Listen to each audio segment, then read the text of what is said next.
మనం సుకవి స్తుతి కుకవి నింద కూడా ఎంత ఉదాత్తంగా రామకృష్ణ కవి చేశాడో నిన్నటి భాగంలో చెప్పుకున్నాం. తప్పు గలిగిన చోటనే ఒప్పుగలుగు సరస కవితావశోక్తుల శరణయందు, కప్పుగలిగిన నిహార కరుణయందు అమృత ధారాప్రవాహంబులు అడరుగాదే అని చెప్పాడు. చంద్రుల్లో మత్స ఉందని చూడడం మానేశామా? అక్కడే కదా అమృతం కూడా పుట్టింది. ఆ అమృతాన్ని మనం సేవిస్తున్నాం కానీ మత్సుంది మత్సుంది మత్సుంది అని కిటికీ మూసేసి కూర్చోలేం కదా. అంచేతన మనుషుల్లో లోపాలు లేనివాడు ఉండడండి. మనం గ్రహించవలసింది ఇది. లోపం లేని మనిషి లోకంలో ఉండడు. పెద్దవాళ్ళు, నాయకులు, కవులు, సంఘ సంస్కర్తలు లాంటి వాళ్ళు ఉంటారే, వాళ్ళ యొక్క గుణాలు మనం చూడాలి కానీ ఊరికే లోపాల గురించి చర్చించదు. అంటే అన్ని గుణాలు ఉన్నప్పుడు ఏదైనా ఒక దుర్వ్యసనం ఉండొచ్చు ఆయనకి, ఓ చిన్నది ఏదో, దానివల్ల ఆయన పాడవుతాడు. మనకి ఏమిటంటే నష్టం. కుకవి అని ప్రతి చిన్న తప్పుకి వాళ్ళని నిందించకండి. ఏవో ఉంటాయి. దోష ప్రకరణం పట్టుకుంటే కాళిదాసాదులే ఆగారం ఉన్నారు పెద్దలు. అందుకని వద్దండి అలాగా. ఆ కుకవి నింద కూడా ఉదాత్తంగా చేశాడు. దీన్నే కాళిదాసు ఇంకో రకంగా చెప్పాడు, ఈయన ఇంకో రకంగా చెప్పాడు. అవన్నీ చదివినవాడు కాబట్టి ఇంకో రకంగా చెప్పాడు. చంద్రుల్లో మత్స ఉంది కానీ అమృతం కూడా అక్కడే పుట్టింది కదా అని ఈయన చెప్పాడు. కాళిదాసు ఏం చెప్పాడు? అనర్ఘరత్న ప్రభవస్య యస్య హిమం న సౌభాగ్య విలోపి జాతం ఏకో హి దోషో గుణసన్నిపాతే నిమజ్జతి ఇందో కిరణేష్వివాంకక. అనర్ఘమైన రత్నాలు, వజ్రాలు, వైడూర్యాలు, మణులు, మాణిక్యాలు పుట్టిన హిమాలయ పర్వతంలో నిత్యము మంచు కురవడం అనేది ఒక లోపమే. వెళ్ళిన వాళ్ళు జారిపోతూ ఉంటారు. అక్కడికి రత్నాలు, వజ్రాలు, వేడూర్యాలు, మానస సరోవరము, శివపార్వతుల కైలాసము చూద్దామని వెళ్ళిన వాళ్ళకి ఈ మంచుతో ఇబ్బందే. జారి పడిపోతుండే దిక్కుమాలిన మంచు అనుకుంటారు. కానీ మానస సరోవర యాత్ర మానేశారా? కేదారనాథ యాత్ర మానేశారా? బద్రీనాథ యాత్ర మానేశారా? తీవ్రవాదులు ఉన్నారు, చంపేస్తున్నారు మొర్రో నామగాని మానేలా. ఆ ఆసక్తి అంటే ఒక్క మంచు అనే లోపం గురించి హిమాలయ పర్వతంలో ఉండే మనోహర దృశ్యాలను చూడడం నువ్వు మానేస్తే జీవితంలో ఎంత కోల్పోతున్నావు. ఉదాహరణ ఏమిటయ్యా? చంద్రుడు చల్లనివాడు, చాలా అందంగా ఉంటాడు. ఉదయించినప్పుడు బంగారపు రంగులో, కాస్త విజృంభించాక తెల్లటి రంగులో ప్రకాశిస్తూ ఉంటాడు. అంతటి వెన్నెలని అమృతాన్ని కురిపించే చంద్రుణ్ణి చూడాలి కానీ చంద్రుల్లో కూడా ఓ మచ్చ ఉంటుంది. ఇందో కిరణేష్వివ అంకహ. అంకహ అంటే మత్స. ఆ మత్స ఉంది కదా అని ఇదేమిటి చంద్రుల్లో మత్సుంది అని మత్స కోసం చూడడం మానేస్తావా? మత్స ఉన్నా వెన్నెల ప్రవాహం ఏమీ ఆగలేదు కదా, అమృత ప్రవాహం ఆగలేదు కదా. దీన్ని కాస్త విస్తరించుకుంటే ఏ అబ్బాయిలోనైనా ఏ అమ్మాయిలోనైనా లోపం లేకుండా ఉండరండి. సంపూర్ణంగా అందంగా ఉండడం ఎవరికి సాధ్యం కాదు. అందుకని ఏదో ముక్కో, మూతో, కన్నో, చెవో ఏదో చిన్న వంకర ఉండొచ్చు. దాని గురించి ఆలోచించి చేసి బాధపడిపోక్కల. మిగిలిన గుణాలన్నీ చాలా మంచివైనప్పుడు ఒక చిన్న లోపం, ముక్కు కాస్త పక్కకి వెళ్ళింది, ఈ పెదవి కాస్త పక్కకి వెళ్ళింది, ఇవన్నీ పక్కకి వెళ్ళడం ముఖ్యం కాదు. అందుకని గ్రహించాలి తప్ప అందుకని ఈ అవయవాల లోపాన్ని గురించి అసలు ఆలోచించకూడదని చిన్న విషయాలు. ఏకోహి దోషో గుణసన్నిపాతే నిమజ్జతీందో కిరణేష్వివాంక. అనేక రకాల గుణాలు ఉన్నప్పుడు ఒక చిన్న లోపాన్ని గురించి మనం పట్టించుకోవద్దు. మహాత్మా గాంధీ ఎంత గొప్పవాడండి. లోపం చూపించగలరా? లేదు. ఆయనే ఏమన్నాడో తెలుసా? 80 ఏళ్ల వయస్సు వచ్చినా సరే ఆయన అనేవాట ఏమిటో, నా రాత బాగుండదండి, నా దస్తూరి బాగుండదండి, నా దస్తూరి అస్సలు బాగుండదండి, ఏదో అర్థం చేసుకుని ఇబ్బంది పడుతున్నారండి, నేను ఎప్పటికీ చూచిరాత రాయాలనేవాట. మహాత్మా గాంధీకి చూచిరాత కర్మ ఏమిటండి అన్నాడు ఆయన. పాపం ఆయన లోపం ఆయన ఒప్పుకుంటాడు కాబట్టి అనేశాడు. మనం ఇప్పుడు చెప్పుకోవాలి ఆ విషయం. ఎందుకంటే తెనాలి రామకృష్ణుడు కావ్యాన్ని అంకితం ఇచ్చింది ఎవరికి? విరూరు వేదాద్రి మంత్రికి. ఆ వేదాద్రి మంత్రి రాతలో గొప్పవాడు, రచన కాదు. ఆయన కావ్యం రాయల, లేఖనం తాటాకుల మీద రాయడంలో ఆయన మించిన వాళ్ళు లేడు. ఇంత అందమైన రాత వేదాద్రి మంత్రికి ఉంది. కానీ ఆయన మహాత్మా గాంధీ ఎంత గొప్పవాడా?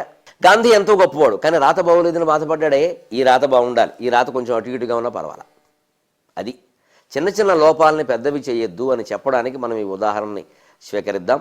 తర్వాత ఇటువంటి కుకవి నింద అన్ని ఉదాత్తంగా చేశాక, ఇతర కవుల కంటే భిన్నంగా చాలా ఉదాత్తంగా చేశాక తెనాలి రామకృష్ణుడు ఆనాటి రాజ్యసభ దృశ్యాన్ని మన ముందు ఉంచుతున్నాడు. నేను వేదాద్రి మంత్రికి అంకితం ఇచ్చానంటే ఊరికే ఇవ్వలేదయ్యా. ఆయన ఒక్కసారి కొలువు తీరి ఉన్నాడు. ఎందుకంటే ఆయన కేవలం మంత్రి కాదండి, విరువురు పట్టణానికి అధిపతి. ఆ పట్టణాన్ని చుట్టుపక్కల కొన్ని వందల వేల గ్రామాలని ఆయన పరిపాలిస్తున్నాడు. మహారాజు ఆయన కూడా. ఆ రాజుగా ఆయన సభలో ఉన్నప్పుడు ఎలా ఉన్నాడంటే, కవులున్ బాటకులున్ ప్రధానులు అలంకారజ్ఞులున్ ప్రాజ్ఞులున్, కవులున్ బాటకులున్ ప్రధానులు అలంకారజ్ఞులున్ ప్రాజ్ఞులున్, ధవళాక్షుల్ భజింప ధవళాక్షుల్ భజింప నిండు కొలువై తారెందుగారావళి తారంబైన తారెందుగారావళి తారంబైన సువర్ణ కుంభయుత సౌధం బంధు ఆస్థానమై వివిధంబైన పురాణ గుంభన కథల్ విన్సున్ ప్రమోదంబునన్. ఆనాటి రాజులు సభలో ఎలా కొలువు తీరేవారో ఒక్కసారి ఆలోచించండి. సభ ఎంత రమ్యంగా ఉండాలి, అందులో ఎవరుండాలి, ఎవరుంటే ఒక మంత్రి ఆలోచనలు, ముఖ్యమంత్రి ఆలోచనలు, ఒక ఎమ్మెల్యే ఆలోచనలు సక్రమంగా పనిచేస్తాయి, సక్రమంగా వస్తాయి, అవి రసరమ్యంగా ఉంటాయి, ప్రజలకు ఆనందం కలిగించేలా ఉంటాయంటే ఇంతమంది ఉండాలి కొవ్వుల్లో. కవులున్ పాఠకులున్ ప్రధానులు. విరూరి వేదాద్రి రాజు కొలువు తీరేట, ఆ సభలో కవులు ఉన్నారట. వినేవాడేడి వక్త శ్రోతాచ దుర్లభ. రాజకీయ నాయకులు ఎవ్వరికీ ఈ కార్యక్రమాలు పట్టం. వాళ్ళు సాహిత్యాన్ని పట్టించుకుంటే వాళ్ళు సుఖంగా ఉంటారు, మన సుఖంగా ఉంచుతారు. అందుకని రాజ్యసభలో కవులు ఉండాలి. పాఠకులు అంటే కావ్యాలు చదివేవాళ్ళు, కేవలం ఇంటి దగ్గర కూర్చుని మౌనంగా చదువుకోవడం కాదు. పాఠకుడు అంటే ఆ రోజుల్లో ఉద్దేశం ఇలా కావ్యం అందుకుని గంభీరంగా చదవాలి, పైకి పైకి చదివేవాడినే పాఠకుడు అంటారు. లోపల చదివేవాడిని అనడు. వాళ్ళు మాడే వాడు గీఠకుడు, వాడు పాఠకుడు కాదు. పైకి చదవాలి. అప్పుడు మళ్ళీ ఎలా చదవాలో తెలియాలి, లేకపోతే పద్యం పాడైపోతుంది అనవసరంగా. ఆ పద్యం పైకి చదవాలి, గంభీరంగా చదవాలి, ఎక్కడ ఆపాలో అక్కడ ఆపాలి. ఆపకపోతే ప్రమాదం, ఆపకపోతే అర్థాలు మారిపోతాయి. మా చిన్నతనంలో ఎప్పుడో 3వ తరగతి చదువుతుంటే ఓ పద్యం చెప్పారు మా తెలుగు మాస్టర్. ఒరే అబ్బాయి, ఇవాళకి ఇంటి పని ఏం లేదురా, మీరు కష్టపడి ఏం రాయక్కల్లా, నేను ఒక పద్యం చెబుతాను, దాని అర్థం తెలుసుకుంటే చాలు అన్నారు. మేమంతా హాయిగా చప్పట్లు కొట్టేసుకున్నాం. అమ్మయ్య ఇవాళ ఇంటి పని లేదు, హోంవర్క్ చంపేస్తున్నారు పట్టుకుని రోజు పలక మీద రాసి. పైగా ఆ రోజుల్లో ఆ పలకే తప్పితే నోట్సులు ఉండేవి కావు, పలక మీద రాయాలి. ఆ పలక సరిపోయేది కాదు. మళ్ళీ దగ్గర నుంచి ఏమో జలం లేకపోతే లాలాజలం ఉపయోగించి చెరిపేయడం, రాసేయడం, సచ్చేవాళ్ళం ఇవన్నీ. వీళ్ళ ఇంటి పని లేదు, ఒక మంచి పద్యం చెప్పాడండి, వినండి ఎంత ఆనందంగా ఉంటుందో. ఎక్కడ ఆపాలో అక్కడ ఆపకపోతే అర్థాలు మారిపోతాయనడానికి ఈ పద్యం ఉదాహరణ. ఆయన చెప్పిన పద్యం ఏంటంటే, వంగ తోట నుండు వరి మళ్ళలో నుండు జొన్న చేల నుండు చోద్యముగను తలుపు మూల నుండు తల మీద ఉండును దీని భావమేమి తిరుమలేశ అన్నాడు.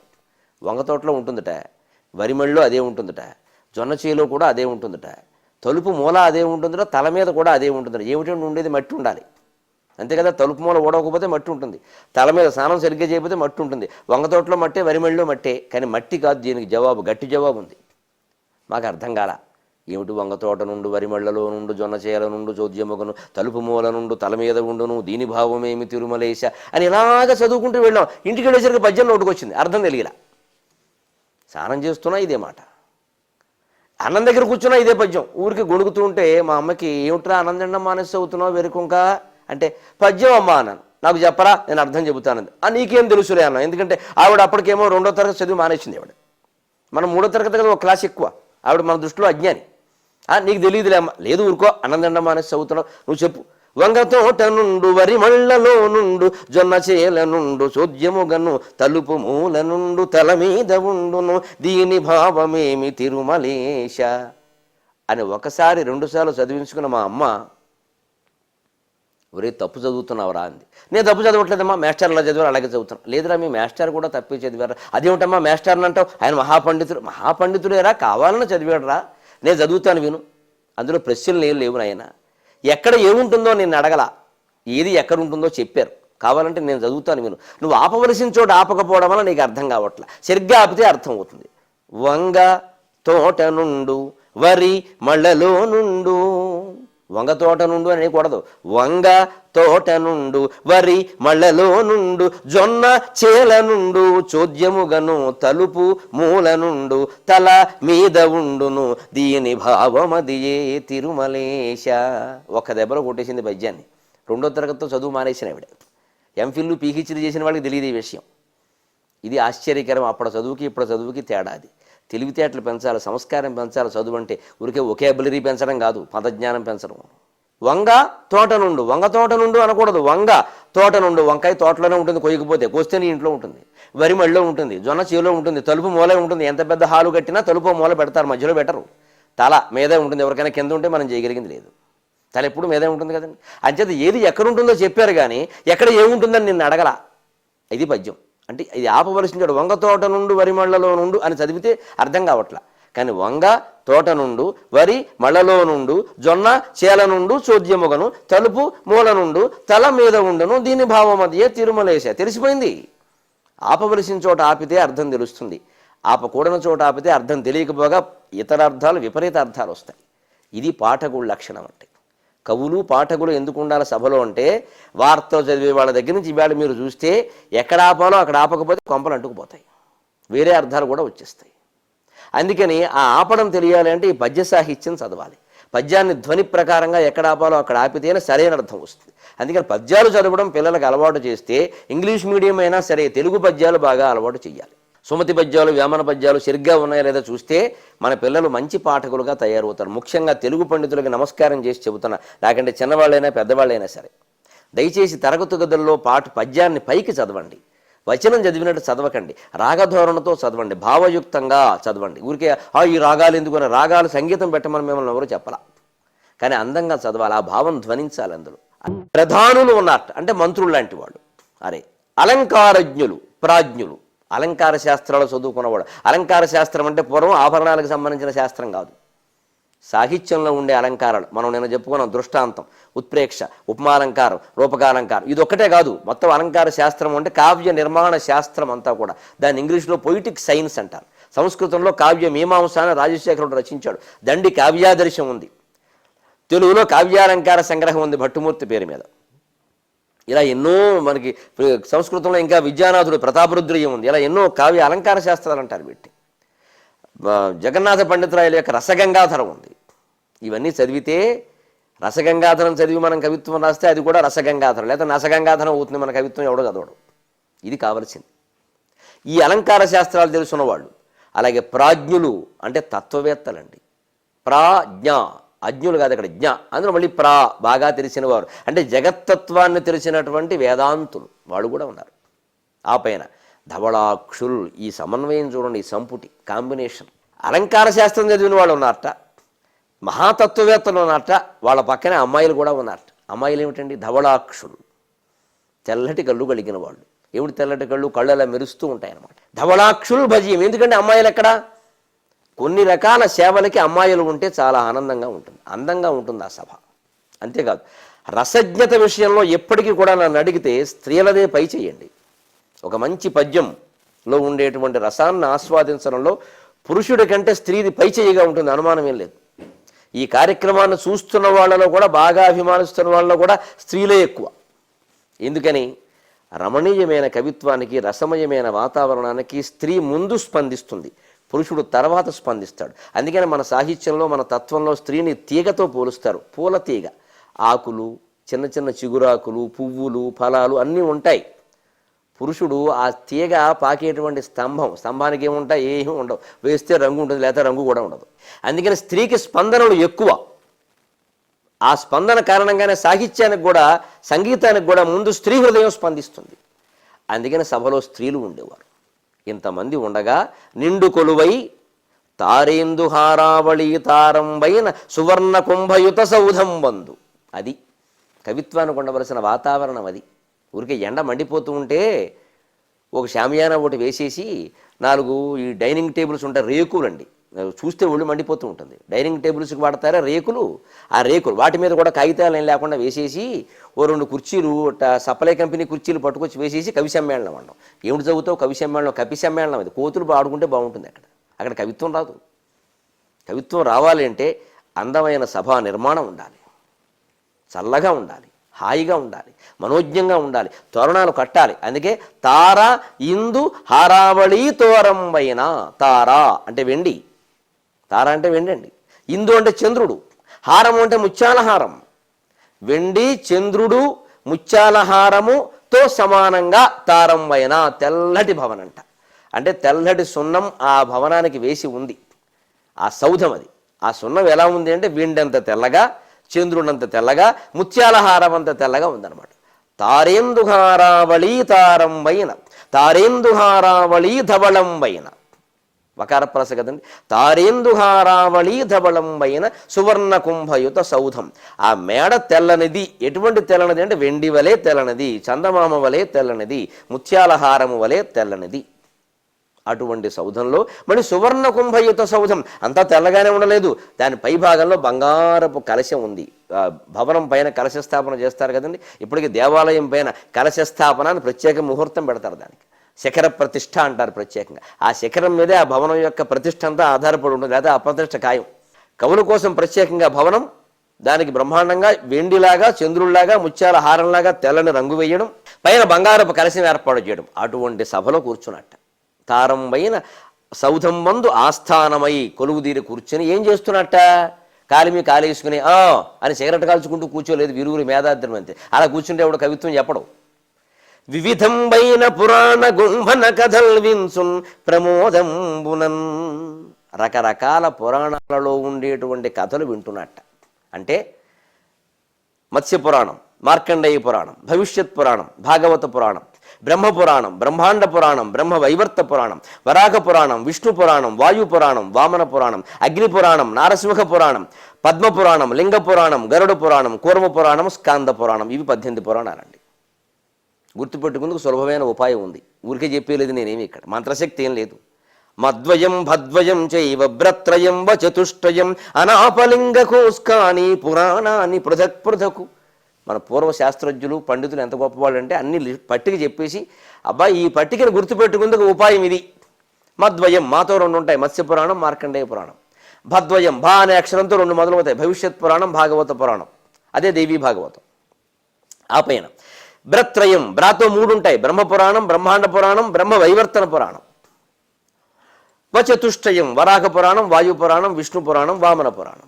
ఇంకా అక్కడి నుంచి అనాపలింగ కూస్కాని. ఏమిటిది అనాపలింగ కూస్కాని అంటే ఆ నా పా అనే అక్షరాలతో మొదలైతే చూసుకోండి. ఆ అగ్ని పురాణం, నా నారసింహ పురాణం లేదా నారద పురాణం అంటారు. భాగవతంలో కూడా కొంతమంది దేవీ భాగవతం అంటారు, కొంతమంది కృష్ణ భాగవతం అంటారు. రెండింటిలో ఏది ఒప్పుకున్నా సంతోషమే.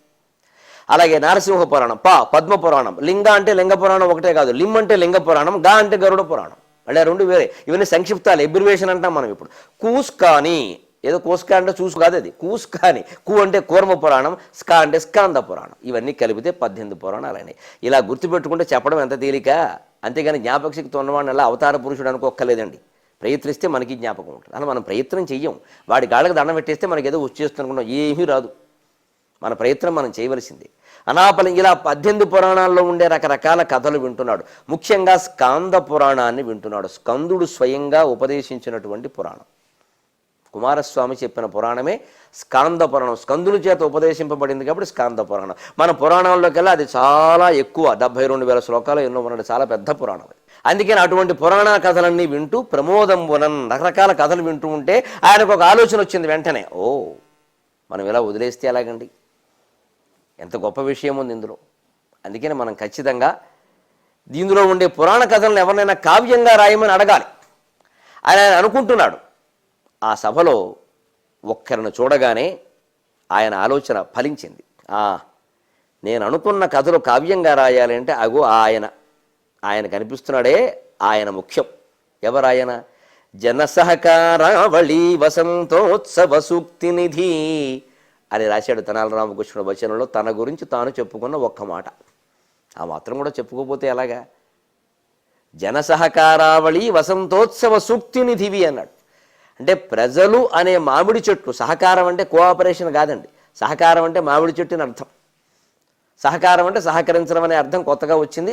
సరే, సహకార సంఘాలు, కోఆపరేటివ్ సొసైటీలు ఉండనే ఉన్నాయి.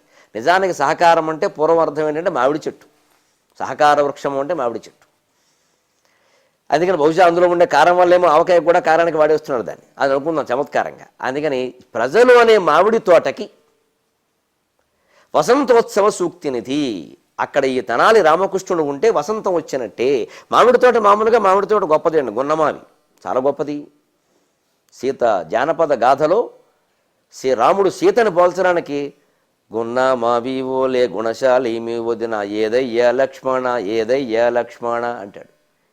గుణశాలి మీ వదిన చాలా మంచిదయ్యా. ఎటువంటిదంటే గున్నమావిలాగా. గున్నమావిలో గుణాలు ఏముంటాయి ఎవరికి తెలుసునండి? జానపద కవిత్వం అంత మధురంగా ఉంటుంది. గున్నమావి ఓలే గుణశాలి మీ వదన ఏదయ్యా లక్ష్మణ, ఏదయ్యా లక్ష్మణ అంటే సీత మాయమైపోయాక అదే రావణాసురుడు అపహరించాక పాపం బాధపడుతూ ఉంటాడు. గున్నమావి చెట్టు లాంటిదయ్యా మీ వదిన, ఎంత అందంగా ఉండేది, ఎన్ని మంచి గుణాలు, అటువంటి స్త్రీ లేకుండా నేను బతకగలనా? ఆ జానపదుల కల్పన చూడండి, గున్నమావి చెట్టు లాంటిది, అంటే ఇంకేం అక్కల మనం చూసుకోవాల్సింది. తెనాలి రామకృష్ణుడు కూడా అలాంటి సహకార వృక్షాలకి, ఆ గున్నమావి చెట్లకి వసంతం లాంటి వాట. నిజంగానే సీత గున్నమావి చెట్టు అయితే రాముడు ఆ చెట్టుకి వసంతం. అందుకని ప్రజలందరూ గున్నమావి చెట్లయితే ఆ మామిడి చెట్లకి వసంతం లాంటి వాడు తెనాలి రామకృష్ణుడు. ఆయన్ని పిలిచాడు. ఆయన చూడగానే మామూలుగా పిలవలా, కవిని మామూలుగా పిలుస్తారా? ఏదో రిక్షా వంటి పిలిచండి, ఇలా ఆటో వంటి పోయే ఆటో అని చెప్పలు కొడతారంటే, కవిని అలా పిలిస్తే రాడండి. వెంటనే ఉదయం వస్తనగంబు సేతువు హిమవ్యూహంబును జుట్టిరా విదితం వైన మహిన్ అని అందుకున్నాడు. కవులందరూ చూస్తున్నారు, ఎవరిని పిలుస్తున్నారు? వేదాద్రి మంత్రి గారు పిలుస్తున్నారు. ఎవరి చేతిలో తాంబూలం పెడతారో, ఎవరికో అదృష్టం అని అందరూ ఇలా చూస్తున్నారు. తెనాలి రామకృష్ణుడు కూడా చూస్తున్నాడు, ఇలా సిగ్గుపడుతూ, నన్నేనా కాదేమో, నాకంటే పెద్దవాళ్ళు చాలామంది ఉన్నారు, ఎవరినో. కానీ ఆయన ముఖంలోకి చూసి పిలుస్తున్నాడు. ఉదయం వస్తనగంబు సేతువు హిమవ్యూహంబును జుట్టిరా విదితం వైన మహిన్ మహాంధ్ర కవితా విద్యాబల ప్రౌఢి నీగెదురేరీ. ఉదయం వస్తనగంబు సేతువు హిమవ్యూహంబును జుట్టిరా విదితం వైన మహిన్ మహాంధ్ర కవితా విద్యాబల ప్రౌఢి నీకెదురేరి. సరసర్ధబోధ ఘటన హేళా పరిష్కార శారద నిరూపము రామకృష్ణ కవిచంద్ర సాంద్ర కీర్తీశ్వర. శారద నిరూపము రామకృష్ణ కవిచంద్ర సాంద్ర కీర్తీశ్వర. ఆ పిలుపుకి లేచాడాయన.